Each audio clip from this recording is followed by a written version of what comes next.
Alright guys, Switzerland have just beaten Serbia by 3 goals to 2. Brilliant game to watch, especially the first half. Switzerland taking the lead through Shaqiri, a good strike, and Serbia out of nowhere pulling it back, and with goals from Mitrovic and Vlahovic. Mitrovic's header was brilliant. I thought it was probably my pick of all the goals. I really liked it, especially the cross from Kostic on the left, and yeah, uh, Vlahovic's goal good too, and Switzerland's equaliser was decent as well, coming from Brill and Bolo. They also took the lead through Remo Freuler in the second half, which again was another really good team goal. And yeah, really good game of football, but feisty game. It was always going to be, given that it is Switzerland versus Serbia, and also the fact that some of Switzerland's players have like dual heritages from different countries, like Xherdan Shaqiri, Granit Xhaka, and I think there's a few others as well. Yeah, it was always going to be a tasty game, to say the least. But nonetheless, it was a really enjoyable one. But we'll get into some of the tactics. Serbia, they played two up top for the first time this tournament, like the big two, as in like Vlahovic and Mitrovic together, which seemed to work quite well in the first half. It just meant that they had a lot more to aim for up front. Right, it's like having two Mitrovics basically. And anyone who supports Fulham would know that that would be absolutely chaos caused in the opposition penalty box. And it was working for the majority of the first half. It was just a lot more easy for them to like get opportunities and chances, especially with Kostic causing problems down the left, with Vidma getting a yellow early on as well.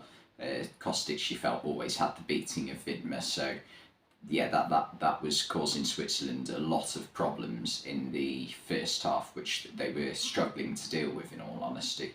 And so yeah, it was only until about the 40th minute where Switzerland started to regain control of the game after a good start to the game. But once Serbia got that equaliser from Mitrovic, that's when things started to swing in Serbia's favour. So yeah, and then the second half, Switzerland just started the better team. Nothing more to it really. Serbia came out and they weren't as aggressive as they had been at times in the first half, and in the end that cost them, because they obviously, as the scoreline says, they couldn't create any more high quality enough chances to get themselves level and have any chance of getting a winner and going through in this group. So yeah, that cost them in the end, being slightly slow at the start of the second half, and also the fact that I would criticise the Serbia manager's decision to take off Dujan Vlahovic for Luka Jovic, who is a player who had a good season at Frankfurt 4 years ago now, I think, and has spent the last 3 years, to put it correctly, rotting on the Real Madrid substitute bench mostly. It's one of Real Madrid's worst ever signings, signing him for 60 million. I think that's fair enough to say. And he hasn't played a lot of football, and his career has definitely stalled in the past 3 years. So bringing him on for a very informed Vlahovic didn't make any sense to me whatsoever.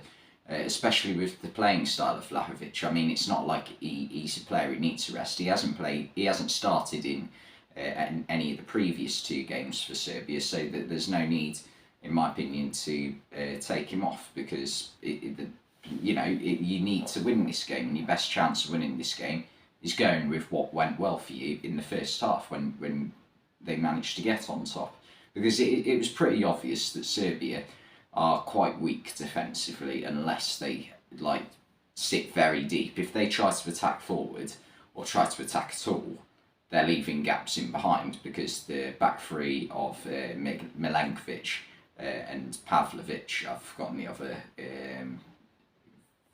I can't remember the third one's name, but the back three just, it's not high quality enough, like at all, to be in the World Cup knockout stages. So they need it to focus on what they're doing in the business at the other end, with players like Tadic and Milinkovic Savic creating for the likes of Vlahovic and Mitrovic, which is what they did in the first half, which, you know, got them success. Switzerland, though, fair play to them. They hit Serbia when they were weak, and where they were weak, with playing balls in behind and causing problems out wide and getting it through them into the middle. And yeah, in the end, it was enough to get them through in this group. They ended up finishing second, just behind Brazil. And if they'd scored one more goal, they'd have actually, I think, beaten Brazil based on goals scored. So they could have had the preferable tie, I think, against South Korea over Portugal. Having said that, South Korea did beat Portugal today, so, you know, swings and roundabouts. But yeah, it was definitely something that they could have gone for at the end of the game, after Vincent Aboubakar put Cameroon ahead against Brazil and then got sent off. I didn't watch that game, but it sounds a bit silly considering they had a minute chance of going through at that point. And they probably didn't know the results in the other game, so you never know. That would have been a bit of a silly decision, I think, had Serbia have been winning, or if the game had been a draw.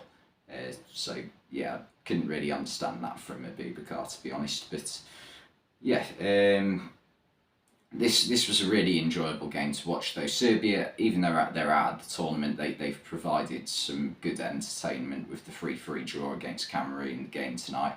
And even the game against Brazil, even though they didn't really get a kick, they made it chaotic at times with the defending. Is one thing I would definitely say about that game. But yeah, they're out. And yeah, this Group G has been a brilliant group when Brazil aren't playing for some reason. Brazil's games have been a little bit dull. I haven't watched the one tonight, but the first two I didn't think were great games, whereas every other game has been brilliant. Switzerland-Cameroon, even though it was only 1-0, I thought that was a decent game. The 3-3 between Cameroon and Serbia, brilliant game. Tonight, brilliant game. So yeah, maybe we should get rid of Brazil as a national team.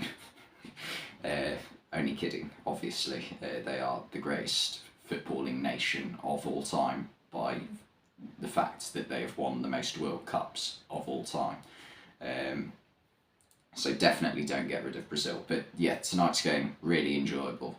And yeah, there was a bit of, you know, frustration from the Serbian players, and also like sort of accepting of defeat, I think, and just like trying to, you know, wind up the obvious target that is Granit Xhaka and try and get him to produce a reaction, which I think, if it wasn't for his teammates, particularly Brielle Mbolo and Dennis Zakaria and Manuel Akanji, who stopped him or tried to like shepherd him away from being aggravated by the Serbian players. And there were a few Serbian players who were definitely pushing the boundaries of getting a second yellow.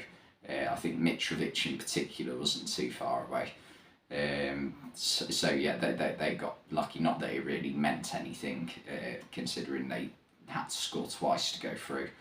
But yeah, really enjoyable game. Thanks for watching this video, and I'll see you next time.